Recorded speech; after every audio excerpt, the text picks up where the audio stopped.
والمستغفرین بالاسحار، اور سحری کے وقت میں خوب خوب دعائیں مانگو، استغفار کرو۔ وقت سحری وقت مناجات ہے، او خیز درا وقت کے برکات ہے۔ میرے بھائیوں، ہمیشہ رات کے حصے میں اٹھنا معمول بناؤ، تنخواہ چھوڑو، دکان ختم کرو، تجارت ٹپ کر لو، زراعت کو لعنت بھیجو، لیکن وقت سحر میں غفلت کبھی نہ کرو، اس کو اپنی پونجی بناؤ۔ دلا بسوز کے سوزے تو کار رہا بکنات، اور دعائے نیم شبی دفع صد بلا بکنات۔ سینکڑوں مصائب و شدائد، آفات و آحات اللہ دور کرتا ہے۔ سحری کے وقت اٹھو، اعلانات ہوتے، حل من مستغفر اغفر اللہ، حل من مسترزق ارزق، حل من مبتلا فوافی۔ اعلان ہو رہے، کیا مانگ رہے ہو، کیا چاہیے؟ ہمارے استاد محترم مولانا عبدالحنان صاحب رحمۃ اللہ علیہ بہت اہتمام سے تہجد پڑھتے تھے، 12 رکعت تہجد، 12 رکعت کی۔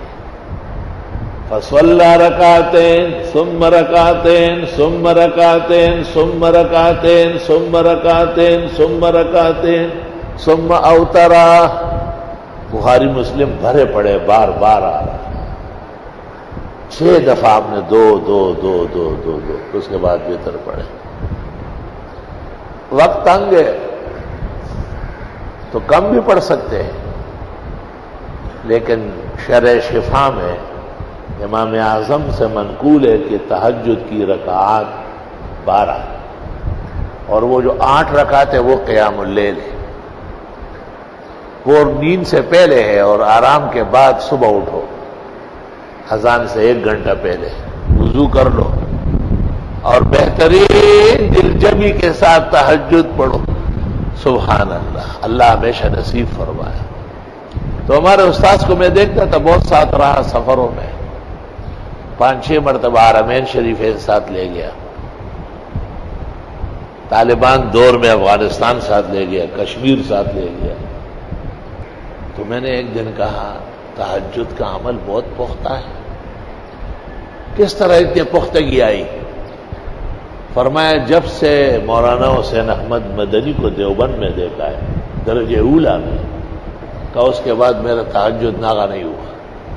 یہ حضرت مدنی کی خاص کرامت تھی، وہ یہ مشہور شب بیدار تھے۔ دیوبند کے اکابر میں 2 عالم، شیخ الاسلام مولانا حسین احمد مدنی اور تبلیغی جماعت کے امیر دوم مولانا محمد یوسف صاحب کاندیلوی، ان دونوں کا جوش عمل ضرب المثل ہے۔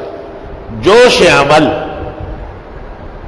دعوے سے کہا جا سکتا ہے کہ ان سے ایک مستحب بھی ارادتاً چھوٹا نہیں، اللہ کے فضل سے۔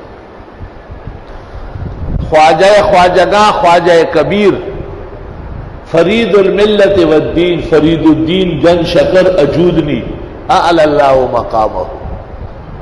وہ صبح کے وقت، سحری کے وقت جو اٹھتے تھے، تو میں نے دفتر کے سامنے لکھا ہے، بورڈ لگا ہے، وقت سحری وقت مناجات ہے، وقت سحری وقت مناجات ہے، او خیز درا وقت کی برکات ہے۔